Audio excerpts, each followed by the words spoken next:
एक दिन वृंदावन में एक धनी सेठ उनके दर्शन के लिए आए। श्री गोपाल भट्ट गोस्वामी की भक्ति, उनकी सरलता और उनकी सेवा को देखकर वे अत्यंत प्रभावित हुए और अपनी श्रद्धा प्रकट करने के लिए उन्होंने भगवान के लिए सुंदर वस्त्र और बहुमूल्य आभूषण अर्पित किए।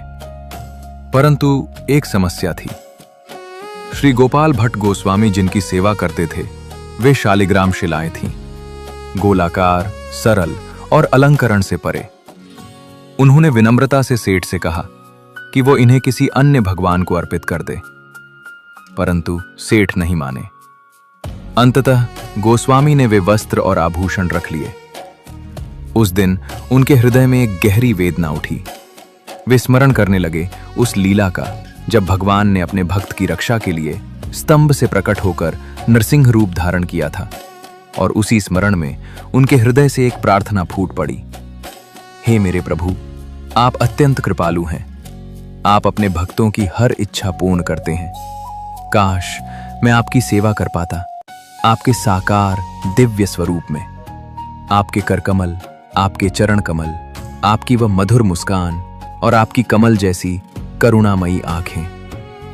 यदि आप इस रूप में मेरे सामने होते तो मैं इन वस्त्रों और आभूषणों से आपकी कितनी प्रेम से, कितनी तल्लीनता से सेवा करता प्रभु। संध्या समय उन्होंने अत्यंत श्रद्धा और प्रेम से शालिग्राम शिलाओं को भोग अर्पित किया और उनकी आरती की। फिर बड़ी सावधानी और स्नेह के साथ उन्होंने उन्हें विश्राम दिया और अत्यंत आदरपूर्वक उन्हें एक टोकरी से ढक दिया। रात्रि धीरे धीरे बीत गई और चारों ओर एक गहरी शांत निस्तब्धता छा गई।